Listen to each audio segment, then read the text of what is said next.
दोस्तों, दुनिया में जब भी कोई बड़ा युद्ध होता है, जब भी कोई बड़ा संकट आता है, जब भी कहीं अनस्टेबिलिटी बढ़ती है, तो उसका सबसे बड़ा फ़ायदा किसे मिलता है? ज़्यादातर लोग यही कहेंगे कि हथियार बनाने वाली कंपनियों का। हो सकता है कुछ लोग कहेंगे कि तेल बेचने वाले देशों को, लेकिन सच्चाई इससे कहीं बड़ी है। दोस्तों, सबसे बड़ा फ़ायदा मिलता है अमेरिकी डॉलर को, क्योंकि दुनिया का पूरा व्यापार आज भी बड़े पैमाने पर डॉलर पर चलता है। तेल खरीदना है तो डॉलर, बड़ा आयात करना है तो डॉलर, इंटरनेशनल भुगतान करना है तो डॉलर चाहिए। और यही वजह है कि अमेरिका हर हाल में डॉलर की ताकत बनाए रखना चाहता है। दोस्तों, अब जरा पिछले कुछ सालों की घटनाओं को जोड़कर देखिए। रूस यूक्रेन युद्ध, मध्य पूर्व में तनाव, ईरान और इजराइल का टकराव, तेल बाजार में अनिश्चितता, सप्लाई चेन पर खतरा। ये सारी घटनाएं सिर्फ राजनीतिक घटनाएं नहीं हैं, इसके पीछे आर्थिक गणित भी काम कर रहे हैं। क्योंकि जैसे ही युद्ध बढ़ता है, तेल महंगा होता है, तेल महंगा होता है तो डॉलर की मांग बढ़ती है, और डॉलर की मांग बढ़ती है तो अमेरिकी अर्थव्यवस्था को मजबूत ताकत मिलती है। यही कारण है कि अमेरिका दुनिया की हर बड़ी हलचल को सिर्फ सैन्य नज़रिए से नहीं, बल्कि आर्थिक नज़रिए से भी देखता है। लेकिन कहानी में मोड़ तब आया जब दुनिया के कई देशों ने डॉलर पर अपनी डिपेंडेंसी कम करने की कोशिश शुरू कर दी। रूस ने शुरू किया, चीन ने शुरू किया, ब्रिक्स देशों ने चर्चा शुरू की, और भारत ने भी धीरे धीरे अपने ऑप्शंस तलाशने शुरू कर दिए। यहीं से अमेरिका की चिंता बढ़ने लगी, क्योंकि अगर दुनिया डॉलर से दूरी बनाने लगी तो अमेरिकी प्रभुत्व पर सवाल खड़ा हो सकता है। और यहीं से शुरू हुआ सोने का नया चैप्टर। आपने ध्यान दिया होगा, पिछले कुछ सालों में दुनिया भर में सेंट्रल बैंक्स ने रिकॉर्ड मात्रा में गोल्ड की खरीदारी की। आखिर क्यों? दोस्तों, क्योंकि सोना सिर्फ मेटल नहीं है, सोना विश्वास है, सोना सेफ्टी है, सोना संकट के समय की ढाल है। और जब दुनिया को फ्यूचर पर संदेह होता है तो दुनिया सोने की तरफ भागती है। यही कारण है कि चीन लगातार गोल्ड खरीद रहा है, रूस लगातार गोल्ड बढ़ा रहा है, भारत अपने गोल्ड भंडार को मजबूत कर रहा है, और कई देश चुपचाप अपने रिजर्व की संरचना बदल रहे हैं। अब जरा सोचिए, अगर दुनिया डॉलर से निकलकर गोल्ड की तरफ भागे तो सबसे ज़्यादा परेशानी किसे होगी? जाहिर सी बात है, अमेरिका को, क्योंकि डॉलर की ताकत ही अमेरिका की सबसे बड़ी ताकत है। यही वजह है कि आज डॉलर और गोल्ड के बीच एक अदृश्य युद्ध चल रहा है।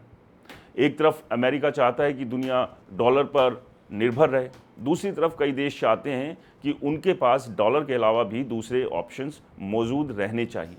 और इसी खींचतान के बीच भारत फंसा हुआ है। भारत गोल्ड भी बढ़ाना चाहता है, लेकिन डॉलर से पूरी तरह दूरी भी नहीं बना सकता। भारत को तेल भी खरीदना है, बिजनेस भी करना है, विदेशी इन्वेस्टमेंट भी चाहिए, और अपनी अर्थव्यवस्था को भी आगे बढ़ाना है। यानी भारत के लिए रस्सी पर चलने जैसा संतुलन बनाना ज़रूरी है। यहीं पर प्रधानमंत्री नरेंद्र मोदी की भूमिका महत्वपूर्ण हो जाती है, क्योंकि एक तरफ अमेरिका भारत पर व्यापारिक दबाव बनाता है, दूसरी तरफ रूस के साथ भारत के संबंध है, तीसरी तरफ चीन के साथ प्रतिस्पर्धा है, और चौथी तरफ भारत को अपनी अर्थव्यवस्था को भी सुरक्षित रखना है। यानी हर कदम सोच समझ कर रखना पड़ रहा है। लेकिन दोस्तों, कहानी यहीं खत्म नहीं होती, क्योंकि इस पूरे खेल में एक और खिलाड़ी है जिसका नाम बहुत कम लोग लेते हैं, लेकिन जिसकी एक गलती पूरी दुनिया के बाजार में तूफान ला सकती है, और वो है जापान। जापान सिर्फ एक देश नहीं, दुनिया की सबसे बड़ी इन्वेस्टमेंट पावर में से एक है। दुनिया भर के बाज़ारों में जापानी पूंजी लगी हुई है, और अगर जापान की अर्थव्यवस्था में बड़ा झटका आता है, अगर वहाँ ब्याज दरों का संकट गहराता है, अगर इन्वेस्टर्स में घबराहट फैलती है, तो उसका असर सिर्फ टोक्यो तक सीमित नहीं होगा। न्यूयॉर्क हिलेगा, लंदन हिलेगा, मुंबई हिलेगी, और पूरी दुनिया के बाज़ारों में उथल पुथल मच जाएगी। यानी एक तरफ डॉलर की लड़ाई, दूसरी तरफ सोने की दौड़, तीसरी तरफ तेल का खेल, और चौथी तरफ जापान का खतरा।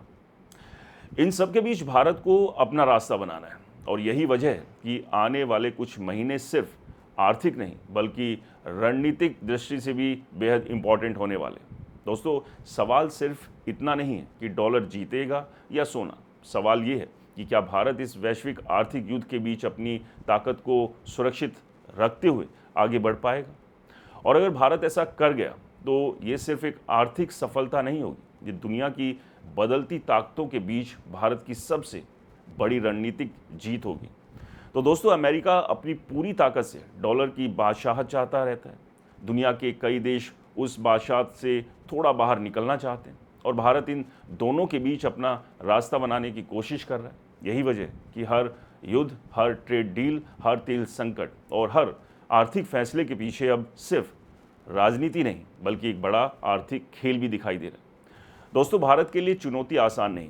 तेल भी चाहिए, इन्वेस्टमेंट भी चाहिए, डेवलपमेंट भी चाहिए और आर्थिक स्वतंत्रता भी चाहिए। लेकिन पिछले कुछ सालों में भारत ने जिस तरह से बैलेंस बनाकर चलने की कोशिश की है, उससे इतना तो साफ है कि दिल्ली अब किसी और की शतरंज का मोहरा बनकर खेलना नहीं चाहती। तो दोस्तों, अब देखना ये होगा कि आने वाले महीनों में डॉलर भारी पड़ता है, सोना बाजी मारता है, या फिर भारत इस पूरे खेल के बीच अपने लिए ऐसा रास्ता निकालता है जो उसे और ज़्यादा मजबूत बनाकर उभारे। क्योंकि दुनिया बदल रही है, समीकरण बदल रहे हैं और बदलती दुनिया में वही देश आगे निकलेंगे जो दूसरों की चाल समझकर अपनी चाल चलेंगे। बाकी आप क्या सोचते हैं?